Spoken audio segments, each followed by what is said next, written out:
Welcome to the Let Me Save You 25 Years podcast, where we break down a new Shawnism each week. Each one of these is a lesson I've learned along the way in hopes that you can maybe learn from my mistakes and build great things even bigger, better, faster than I ever did, perhaps shaving off a decade or two from your own journey. Whatever product or service or organization you are involved with, these are simply true principles for success in life, unpacked in great depth by a couple of successful people each week. Please subscribe to the podcast wherever you listen to podcasts and share it out.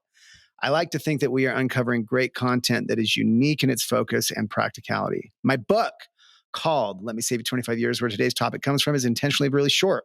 So think of this as the long version of that book, where we can go even deeper into each of these Shawnisms and other concepts as well, made richer with the contributions from these amazing guests. Our Shawnism today, number 3, be willing to sweep floors. Okay, I can't be more excited for the guest we get today to unpack this with us. I mean, world famous. But before we get into all that, just wanted to break down this concept from my own story. You know, the story in the book that I share is back in the earliest days of Lovesac. I mean, look, it's first it's just me, and then it's me and a couple friends, and we're doing boat shows, home shows, car shows, like wherever we can find a 10 by 10 booth to flop the sacks down and turn up some music and give people a good time, and hopefully convince them to take one of these, $500,000 not beanbags home. Actually, we had to then make them because, of course, like the ones we used for the show were the only ones we had. So like we'd take orders, I'd go back home, roll the fabric out on the floor, cut it out, drive the van, drop them off at our seamstress, pick them up a few days later, take them down to factory stuff. And this is all between college, my other job, I'm waiting tables, paying my way through school, whatever it took, loading in, loading out, setting up, selling. That's what you do, And look, no one's going to feel bad for an entrepreneur, but that willingness to just do whatever job it takes is absolutely critical. And, the trick is as things get more sophisticated, the business gets bigger, the organization gets bigger, you have teams, you have employees, whatever. Can you keep that sincere willingness to do anything, to do whatever it takes to get the job done? That's the spirit behind this. Be willing to sweep floors. Number 3, Shawnism. I mean, it's that high on the list. And in fact, it's one of our core values at Lovesac. We only have 3 stated core values at my company of, 1,500 people now, 250 retail locations. And that third core value is be willing to sweep floors. And so from the top to the bottom, that's our attitude. And I've tried really hard to maintain that. And that's why, if there's something happening or some way that I can pitch in, unload, work Black Friday, work through the weekend, sell stuff on the floor, whatever it takes. I hope that most of the people that work at Lovesac know, like I would never ask them to do anything that I wouldn't do. I've had sacks that have too much foam in them, willingness to take it in the back room, unzip it, get into that thing, take some foam out. And by the way, when that happens, sometimes it's a garbage bag or 2 or 3 or 4 worth of foam. And by the end, you're covered in it. It's just not a pleasant situation, but it has to be done. So like the floor models are great. And, if something gets to us with a quality problem, that's not a fun job. But I've done it recently. And so if you're asked to do that, look, it's like, I just work in the mall. No. You're asked to do whatever the job might entail. You can know that the CEO has the willingness to do this or that or whatever it takes. And I think like that's something I've really tried to hold myself to, is maintaining, even if it's not efficient. And that's the trick, is like, that's why the phrase is not sweep floors. The phrase is be willing to, because sometimes it's not efficient at my job to be doing those jobs, right? There are things that I'm paid to do that I can uniquely do as CEO, interface with investors. We're on NASDAQ, we're a publicly traded company. There are things that I need to do in my role that I don't have the time or or whatever, but that doesn't change my willingness. And I think people can smell that sort of authenticity. And when you're able to maintain that as a leader, I think it has a tremendous impact on the organization. Right. So just a few, a bit from the book. There's nothing too hard, too long, too complicated, or too low for you. It doesn't matter how big the organization gets, how long you've been at it. It doesn't matter your title, your tenure, your education, your career, or to what degree you may have already paid your dues. You are always willing to do whatever it takes. You're always willing to sweep floors. An interaction that I had on social media recently with someone who was asking me a question about entrepreneurship and, whether they should stay at the company they're at. And I don't know, I was asked for some advice. It occurred to me that their ambitions, they struck me as a uniquely ambitious person. And my advice to them was, look, are you on the right bus? Because it's not enough just to be willing to sweep floors. I think you have to look around sometimes and make sure that you're on the right bus to begin with, right? If your ambitions and what you want out of life greatly exceed what your organization might be able to offer you, and that doesn't mean today. Like, you may need to work your way up, as it were. But if you're on the wrong bus to begin with, or you're on the bus with, frankly, bad people, bad leaders, bad management, seek to work with A players, right? This is part of it, because you don't want to be willing to sweep floors at a place that can't allow you to grow.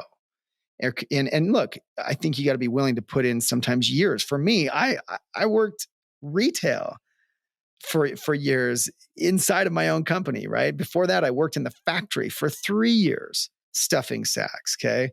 So years of, it's not a question of whether, you feel like you're not valued. It's a question of whether the organization can allow you to grow. And then the third piece is, besides being at the right place, trying to work with A players, make sure you're on a bus with A players, so that, because if you're working with B players, their decisions are driven by nepotism, politics, favorites. A players and A management will always give you the chance to grow if you're awesome, which is really the third piece, is like, be amazing. Like, not just at the job, but like generally amazing. Show up amazing. If you're amazing, you're going to succeed, unless you're working for B players to begin with, or in a B organization. But if you're on a good bus with good people, ultimately, now it may take years. That's my last piece of advice, is you have to be patient. It may literally take years, because, organizations take time to grow. They're not just, there might be people ahead of you who are good at their job. So you can't just, push out. So sometimes you got to wait for the organization to grow to allow you to. And that's one of the, elusive things for people with ambition, is this idea of patience. That's why it's the very last chapter in my book, right? Pair endless ambition with infinite patience. Okay. But be patient, stay grounded, do your job, do it amazingly. And I promise you, ultimately, you will have success. You will rise up. You will be given more responsibility. It will happen, given enough time. It has to happen, because I can tell you, as a person who's like hired people my whole life, truly awesome people, they don't grow on trees. So if you are truly awesome and you have the stamina to be patient and be awesome for an extended period of time, you will go as high and as far as you want to go. End of story. It will happen. And so I'm so excited to unpack this concept with a superstar, someone who knows a lot about this and who's stayed hungry their entire career. And I think you're going to like it. So stay tuned. I couldn't be more excited and humbled than to be sitting here with one of the world's most decorated Olympians and one of the most famous athletes of all time, a dominating figure in 2 sports at least, and the first to win back-to-back winter and summer X Games in 2 different disciplines, snowboarding and skateboarding. His Olympic medal count is 18, with 13 of them gold, boasting the first quadruple win streak by a male athlete in one discipline, the snowboard slopestyle. Even cooler and hyper-relevant to this podcast, he's an entrepreneur and business leader himself. He is now an owning partner of the ski resorts he grew up practicing on, and has somewhat recently launched his own active lifestyle brand called Whitespace, which is already on its way to becoming a leading brand that will eventually offer everything from outerwear, snowboard, hard goods, equipment, streetwear. Here to break down yet another Shawnism with me today, a Shaun himself, but better looking, far more fit, athletic, and talented version, Mr. Shaun White. Oof, thank you. Yeah, man. What an intro. Hey, Yeah, right on. Your legend precedes you. Yeah. A lot of Shauns in this room. It's so a weird. Lot of Shaunage. It's so funny. Actually, our host for the big event tomorrow, like our MC, is this internet influencer, also named Shaun. Oh, there we go. Let's get them together. So it's like way too many Shauns involved. But perfect. Anyway, really glad to have you out here at Manager Fest. Take the time to play, take the time to record with us. Of course. So as you know, this week's episode mirrors one of the most fundamental Shawnisms in my book coming out this winter. Let me save you 25 years. The Shawnism is being willing to sweep floors. And I thought it would be such a fun one to break down with you, because like when I started Lovesac, this story, I just had to do everything. We cut out sacks, we delivered, we sold, whatever. And as I watched your documentary, it occurred to me, man, here is a person who came up, the hard way. Like you weren't exactly born with a silver spoon in your mouth. Your family had to really put you in a position where you could ride all the, at least on the weekends and stuff like that. Yeah. And so I thought it'd be kind of fun to break down both as Shaun White, the athlete, because a lot of people look at someone in your position. I mean, you probably got people carrying your bags. You probably got people, worrying about your thirst. You probably got people, your nutrition. Certain days. Yeah, but then as I caught little glimpses of you, like over in Europe and things like that, I thought, there's a lot that goes unseen, where you have to sweep your own floors. You have to do the work. And now as an entrepreneur, I thought it'd be really cool because I think that's a big reason I want to have you on the podcast, right? Like you're beyond being an athlete, you're an entrepreneur. So, just when you hear this topic of, to be successful, being willing to sweep floors, what's the first thing that comes to mind for you? Gosh, I don't know. It's funny to hear it because, when I looked at my career from a glance, especially when my documentary came out, I got a chance to really pour through my life and things. And I think it's kind of that sweeping floors or that mentality to like grind it out and get it done, even when it wasn't great, was kind of like what defined me in my career. And I was surprised that not as many people had the same mentality. What do you mean? So like, what stands out to you when you say that, when you say not as many people, what did you observe? I'd be on the mountain and I'd be riding with friends and, they either lived in the mountains or they, had certain things going for them. They had the sponsor already. They, kind of were on the fast track. And I just remember being like, okay, well, what trick are we trying? And they're like, oh, I'm thinking about this trick, but I don't really know. And I'd watch them kind of just tiptoe around something for a whole week,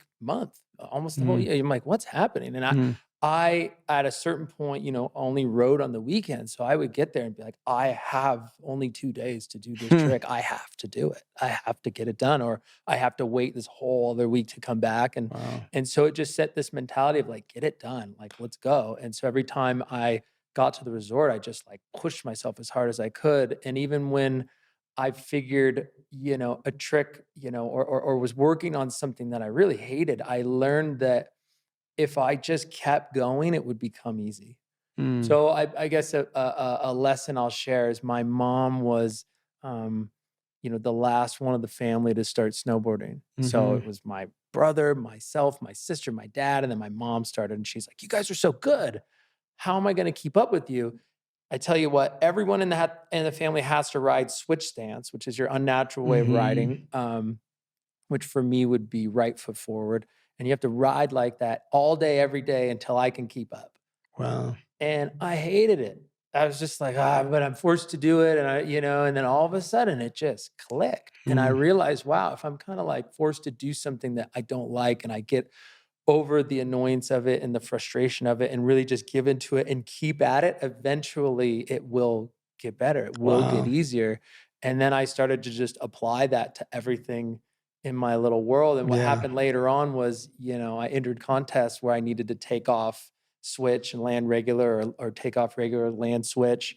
And I was so good at it. It was this gift Wow. my mom gave me without even knowing it. Mm. So, you know, I think of that, the dedication and the hard work on that front. And then I think of just like, you know, I mean, you mentioned like carrying my bags, those things. Like, I'm pretty down to earth, dude. Like, I don't know. I feel uncomfortable with people Yeah. carrying my stuff. I mean, I don't know. I think, like you said, if you watch my documentary, certain things, like I'm there with my team, and you know, I want to make sure everybody's on the same trip I'm having, and everybody's working in the same direction, and nothing is beneath me, and nothing is something that I would ask somebody to do that I already hadn't done, or would Yes. be willing to do. So I kind of like, Yes. you know, hold that pretty close. And yeah, I did come from more humble beginnings. So everything that I earned was like this amazing reward, Yeah. you know? So No, that's a simple concept we've all heard, but being mhm, willing, truly, mhm, intellectually willing to do anything you'd ever ask anyone else to do mhm,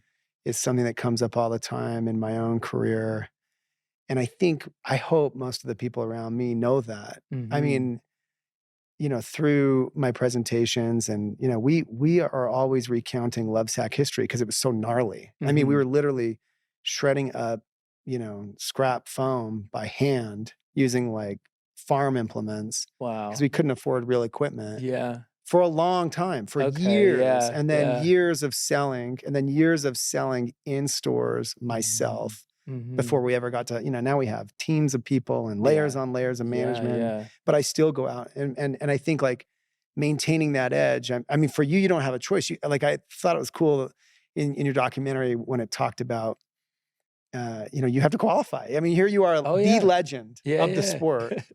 I'm sure that makes you feel weird, but No, like, no, it's okay. but you still just have to qualify like all the rest. Yeah, of course. And I think like the fact that,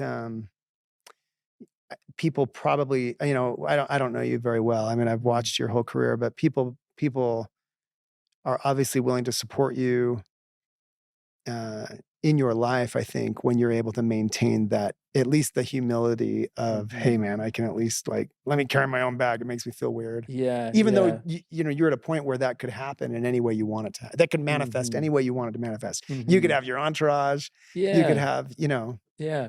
I don't know. I mean, maybe it's just the way I was raised, or maybe, you know, I mean, like, we didn't have the means to have, you know, this ripping condo in the mountains that we just used all the time, and yeah, we didn't really have access to that. So we, you know, I mean, my parents bought a van that was like this junker yeah, that was used as like a border lookout van, you know, down in border of Mexico and California, mhm, and we got it reupholstered in Tijuana, and then we, you know, put pizza boxes in the over the radiators so that would keep the heat totally, inside the yeah, van. And like, you know, we would go from town to town and do snowboarding contests, and you know, family road trips, and all of that, so that we could, you know, snowboard. And then ultimately, you know, maybe a glimpse of me having a career in the sport. And so that's just kind of how we did it. So yeah, that's how I learned to do it later on. So,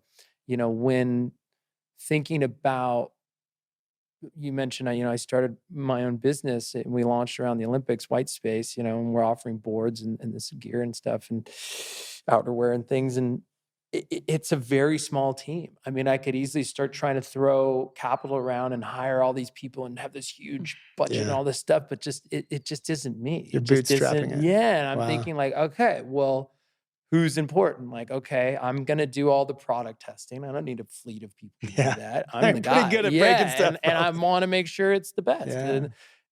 And so, you know, and I go, okay, my brother, I love him, I trust him, I love his designs, I love his input. Together, we're an amazing team. And then I have like my best buddy from Vermont. His name's Miles Nathan. He's a guy I love, I trust, and he understands me, he understands the sport because he grew up in it, and he understands the world of business. And so Mhm. it's like literally like the three of us as this Wow. dream team kind of doing it. And we're hiring out here and there for certain things, but like every day I get the call where it's like, hey man, would you like pop your head into this store? Mm. just to make their day and I'm like, Wow. yeah, of course. Why don't you make me a list of all the shops that I could go to? Wow. And if I I'm in can't that even resort, imagine. I could pop in, like, Oh, I'll bring them donuts or I'll do something. Like, it's that yeah. personal touch that I actually care enough to go in and do that because I do care and I want to make an impact and I want to make that impression and a lasting one. So it's almost like I think of those things, you know, when I played music in a band for a little while, you know, they're like, hey, well, we could splurge and like get this road crew and this and that. And I'm like, nah, like I want people to see me pushing my amp out of the back Yeah. door of this club at like 2 a.m. because I want them to know that this Yeah. is like, this is real for me. Yeah. I do You're play, not just buying your way for in. sure. Yeah. And we're gonna push it into this crummy van and we're all gonna rip Yeah. around and then by the time we do get this big, you know, tour bus or something, we're gonna feel, you know, amazing about it Yeah. because we didn't just jump straight into it. We earned it. And how great is that? So I don't know. I mean, that's kind of been a mentality for a while. And so when I think of like getting into the gritty of it, you know, into the little bits and pieces, that's something that excites me actually. No, that's Yeah. perfect. I mean, I've tried to, so we have over 250 locations now. Yeah. I visit as many as I can throughout the year. I used to visit every single one. In fact, I used to drive an RV, before that, a van Mm-hmm. across the country. Basically October, November, December, I was in the stores working Mm-hmm. on the front lines you know, just doing the sales. Yeah. Not just because, you know, I don't know, as a good salesperson or something, but because it comes back to that. I will always be willing to do anything I would ever ask you to do, Mm-hmm. including the burn of pushing your amp out. I played in bands too. I used to play Park Yeah. City Okay. every weekend. Oh, nice. Yeah, growing up Yeah. in Salt Lake from the time I was like 20 to like, You gotta set up for sound check. You gotta yeah, pack up your gear. You gotta load it out. that's right. And I know all of it, and I Yeah. appreciate that about you. And Yeah. I knew this would lead down those roads. So I want to come back to something you said earlier. Mhm. I think that's really powerful. One, my dad taught me the same pizza box trick to Yeah. keep the heat in the radiator. So, you Mhm. know, we were cut from the same cloth that way. But two, Yeah. and I really did that. Yeah. You know, growing Yeah. up in Salt Lake, we had to, you know, You gotta do if it. you had the right Survival. vintage car, you had to. But Yeah. two, this idea of design with constraints. So something you said, you know, so I'll share like a personal tidbit. Yeah, So please. for the first couple of years when I was teaching my kids to ski, Mhm. uh, you know, it's so hard. I have 4 kids. Mhm. And just, you know, walking from the car and they're little. Like I was Yeah. teaching them at like 5 years old and 5, 7, 9, 11. Mhm. And I'm carrying half their skis and poles, you know, and this and Yeah. that. And some of them are now moving on to snowboarding, but it was just hard. You know, I'm trying to balance my work. I'm trying to get a ski day in, whatever, or on the weekends. But we did it, and we did it a lot. And when I would take them up there, they'd ski all day and just love it, like, Oh, yeah. you know, till sunset. We finally get a little place there in my local resort, Bryan Head, a place you've Okay. probably never been, Southern Utah. I wanna say I have. the I mean, that was highest- probably on one of our road trips. It's I don't the know if yeah. it was my Yeah, maybe go-to spot, but it's the yeah. highest resort in Utah, and it's Yeah, like red okay. rock views. It's really weird. Oh, okay. You know, it's like Okay. one gas pump, Yeah. ski town.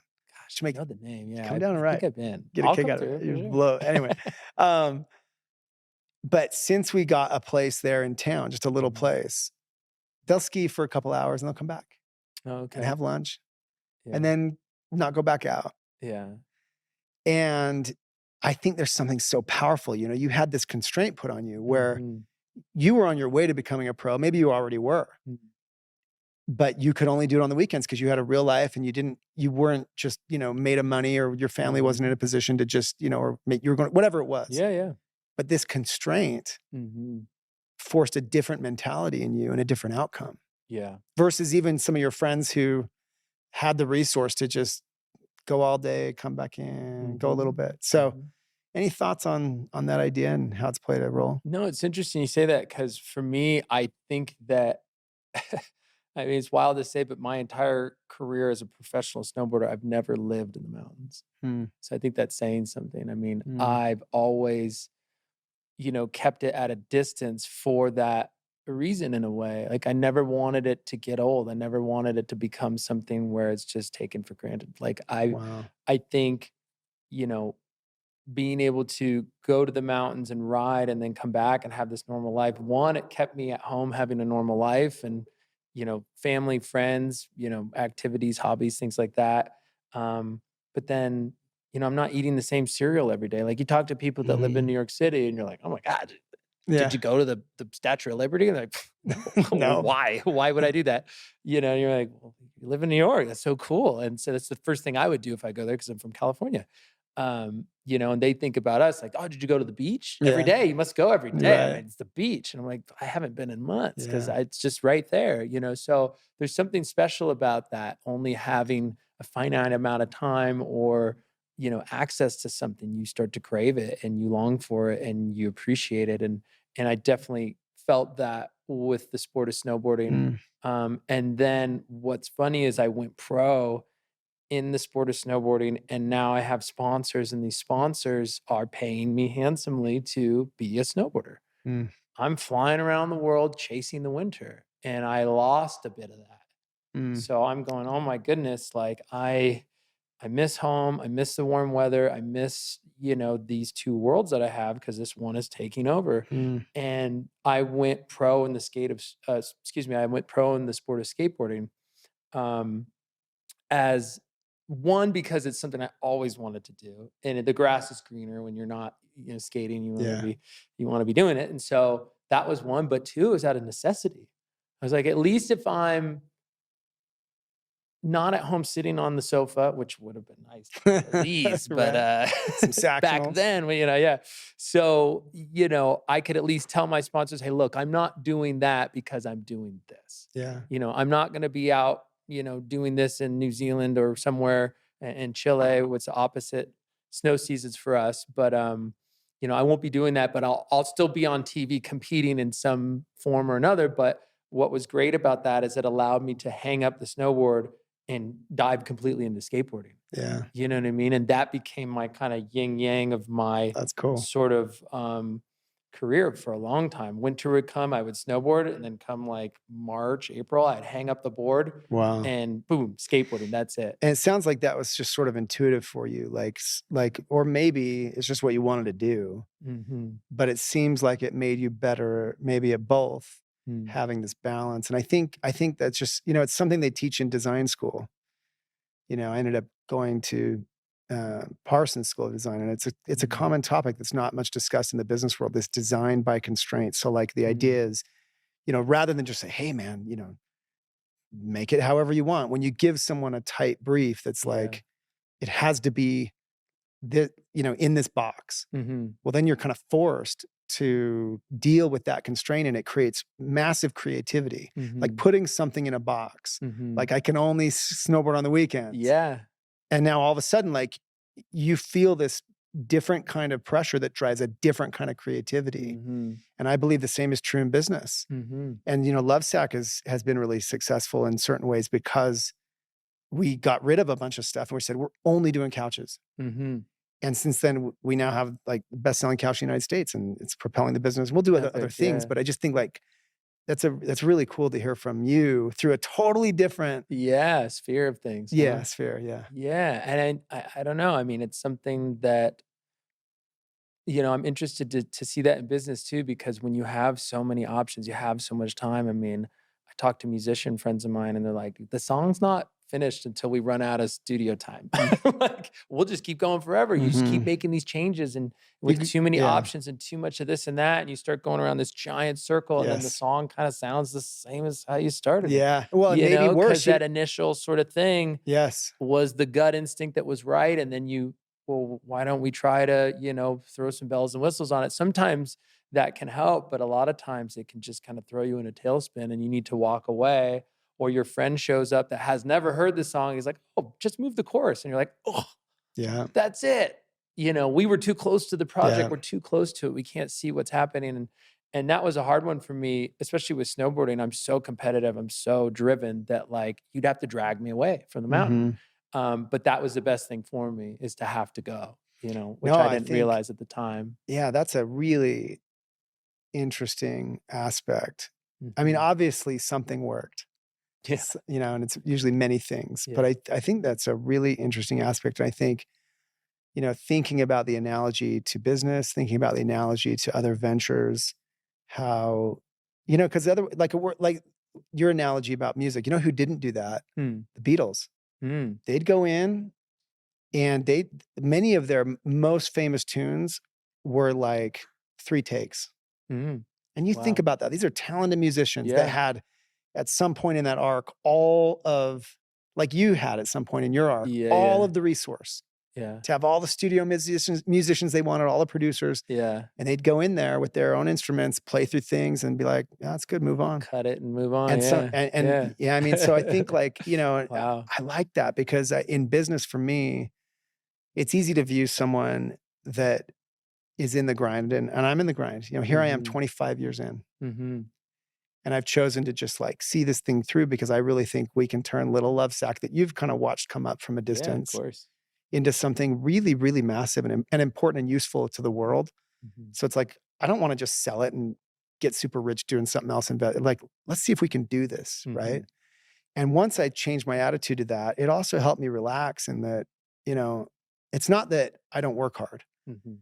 but you also don't necessarily like just becoming a workaholic or just being a workaholic, just because, like you said, it's never done. Yeah. Like, it's never, ever, ever done. The song could never It be keeps done. going. Yeah. So it's like choosing to just Yeah. "Hey, man, I'm with my kid. I'm shutting it off Mhm. in these hours." I may go back and work again from 9 to Yeah, yeah. midnight, Yeah. but, like, in these hours, I'm gonna go surf. I'm gonna spend time with my kids. I'm gonna Yeah. play some music. Yeah.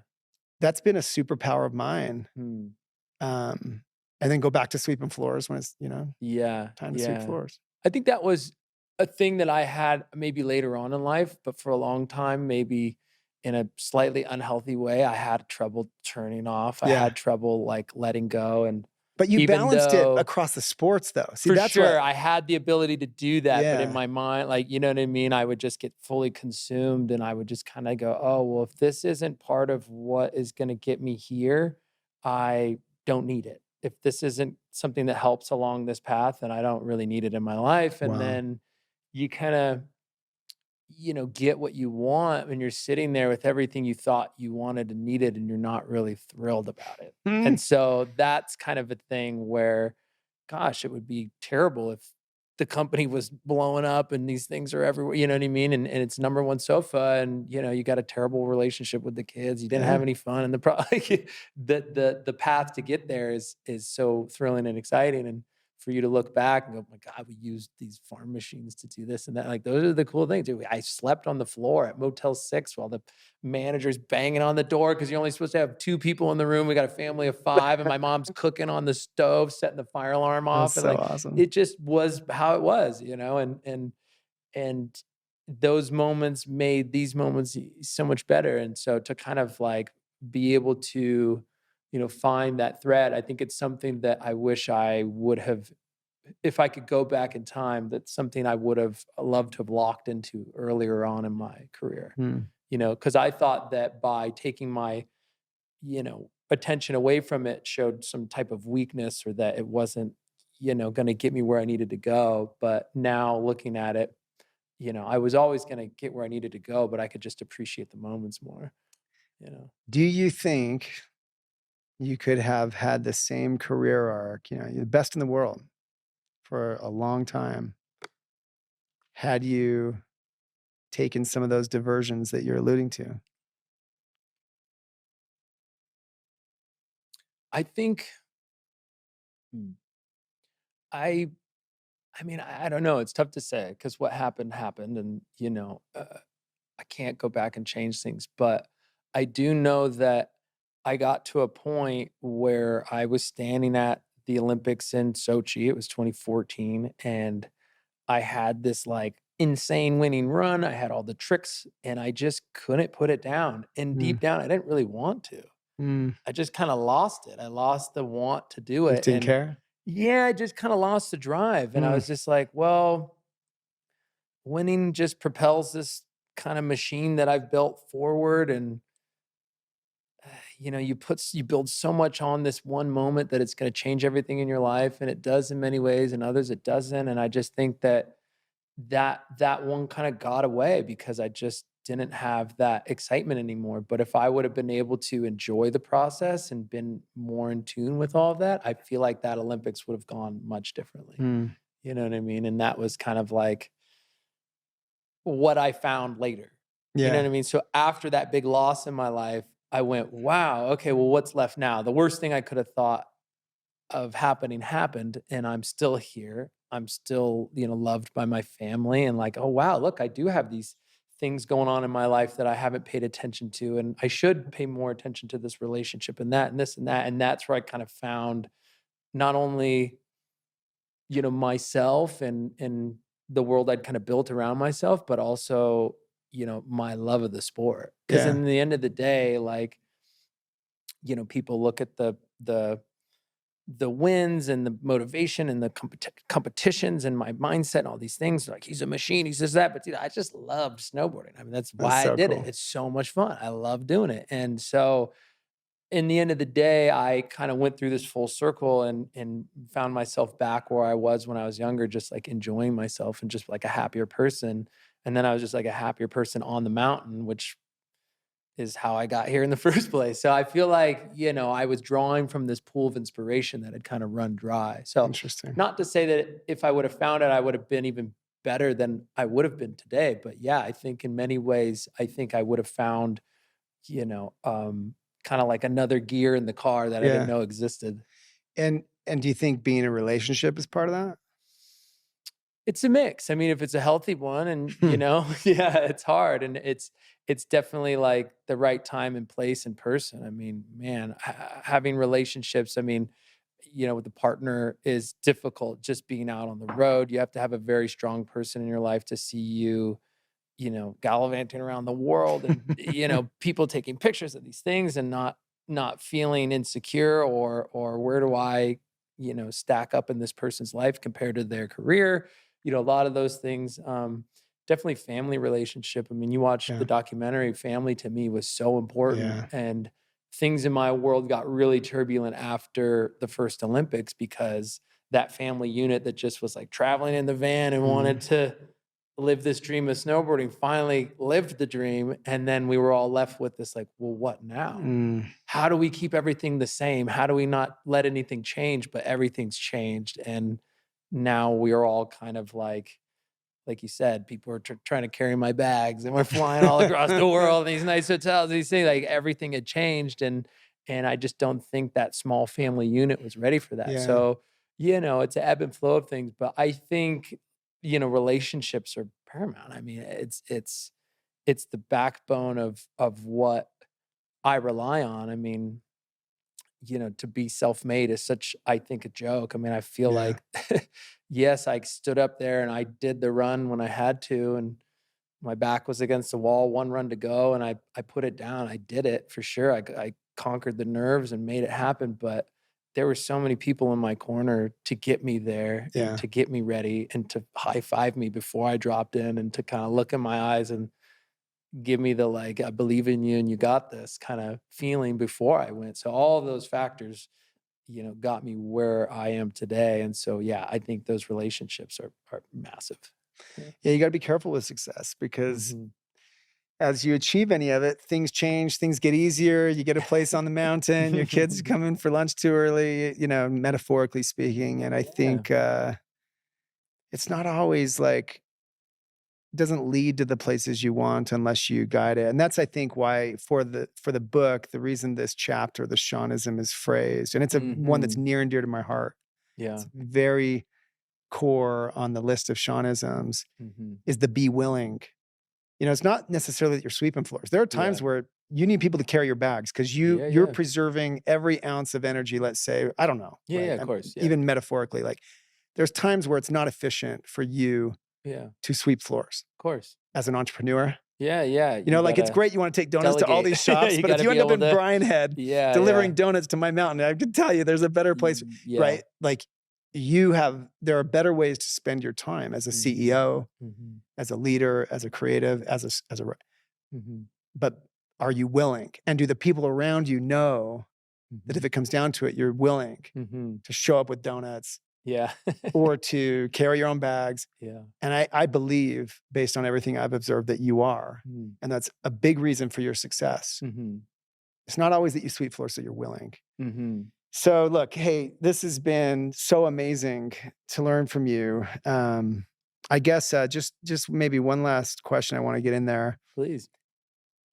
So the title of the book, the title of the podcast, right? Let me save you 25 years. And the Yeah. idea is, hey, look, I did so many things poorly that if you learn from my mistakes, it might not take you 25, Hey, right? yeah, I love it. What is there anything that you'd offer, like, to a younger Shaun, Mm. you Shaun, Shaun, to a Yeah, younger yeah. you, or to any other Shaun out there, Mm. so to speak, making their way up? Mhm. How would you? What advice would you give to save them 25 years, Mm. or a chunk of it? No, that's great. Gosh, I think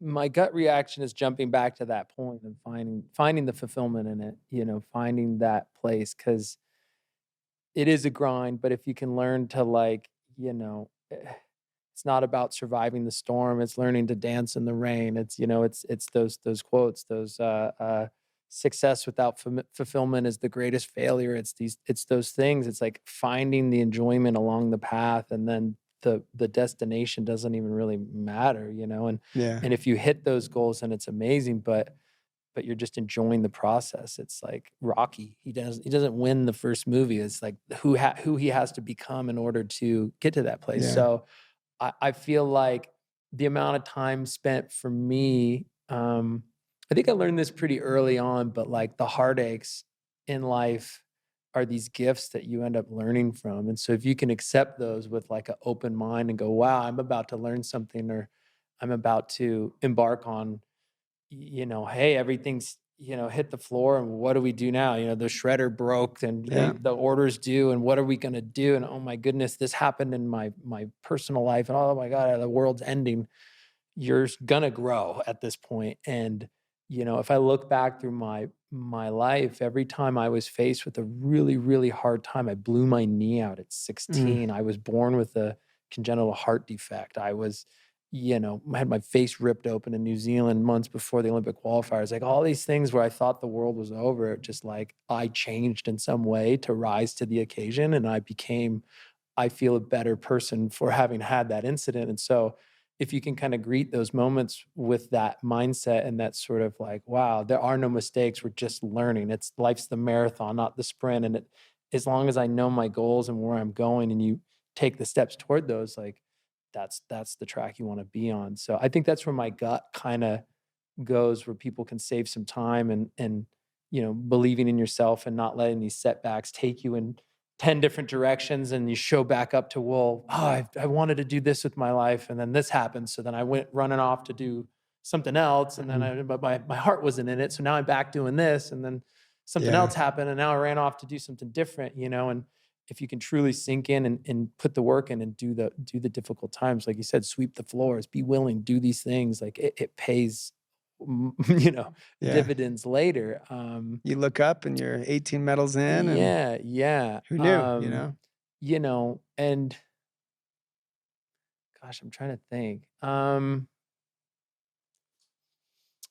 I think this is maybe something newer for me, and Yeah, maybe you had more experience with this as an entrepreneur when you were younger. But for me, I grew up snowboarding, yeah. sports. That's what I was doing. And once I accumulated a certain amount of, wealth or success, like I had no idea what to do with it. And there's a zillion people out there that, Mhm. want to take advantage or want to be in your corner because they want to be next to the person doing these big things, and they don't always have best intentions for you. Mm. And those setbacks can be major. And so for me, it wasn't till later on in life that I was like, enough's enough. Like I started going to business seminars. I Cool. started doing online classes. I started doing these things and learning Mhm. about my world, which I really didn't want to do. I just wanted to be the best at snowboarding, Yeah, yeah. but once I put in the time and the effort, I realized not only am I capable enough to handle these Yeah. things. It just seems so daunting. Like, why I can't do Yeah. that. It's something that is so out of my scope. I got to Complex. stay in my lane. Yeah. And once I dipped a toe, I was like, wow, this isn't so bad. I No. understand it. And my instincts are just as great as the next Yep. person.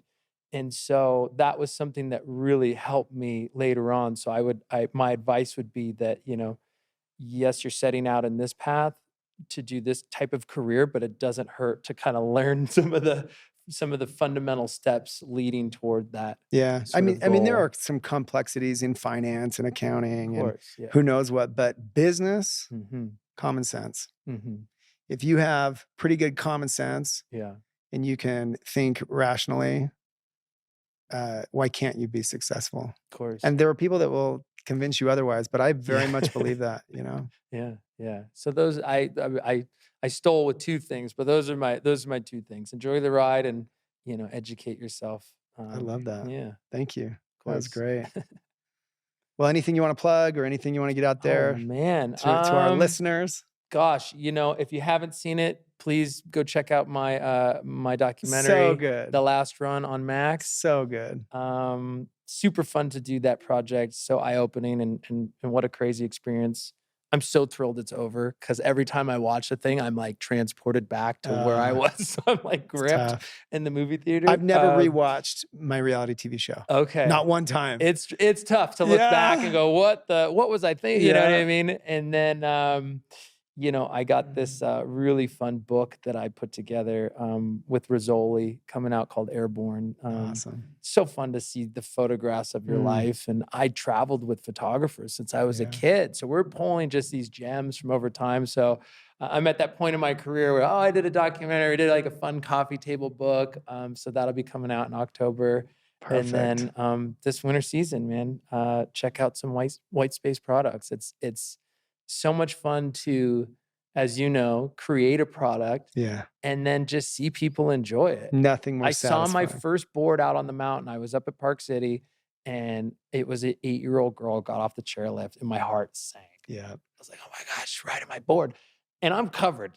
I got the mask and the goggles, and so I like run up on her. I'm like, hey, like that's a really cool board. She's like, yeah, You're thanks. just some pervert. Yeah, I'm like, okay, and I'm like, well, can I get a high five? She's like, okay, and so I get the high five and her chaperone or coach kind of clocked me and went, are you? And so I, pulled the goggles up and yeah, it was an awesome moment, but like just that for me, it was so rewarding. Like I spent so much time creating this product and putting my stamp of approval and testing and materials, all these things in it. And now somebody's enjoying it. And especially someone that age, like I remember getting my first snowboard. I still have it, like what it meant to me. And to be that for the next generation, like it's beyond a company. It's beyond, trying to be a successful brand. Like there's this deeper rooted sort of fulfillment in it. So, well, this day and age, everyone wants to start a tech company because the valuations are crazy and they can exit rich without ever making a profit. Who knows? But there is nothing like seeing your products in the wild. I checked into this hotel and the woman behind the counter, she, okay, I just have to tell you. Yeah. And sure enough, she's had a love sack since like, early 2000s. And it's like, it's just so satisfying. Yeah.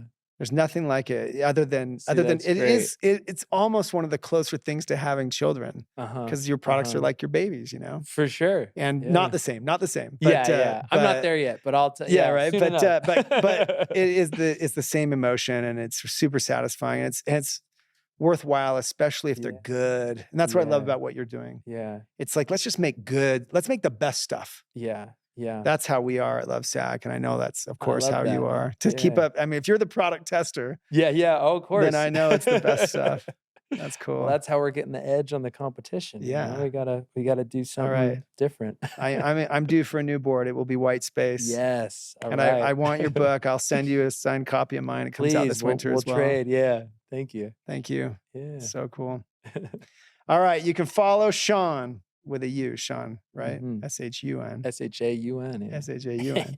You can follow Shaun as I do on social media, in particular on Instagram at Shaun White spelled out, where he has over 2.1 million followers and Whitespace with a bunch of underscores after it with a bunch of underscores. Please don't forget to like this podcast. Let me save you 25 years. Please subscribe and do share it out on social media to help others save a chunk off their own 25-year march, because you are just that kind of friend.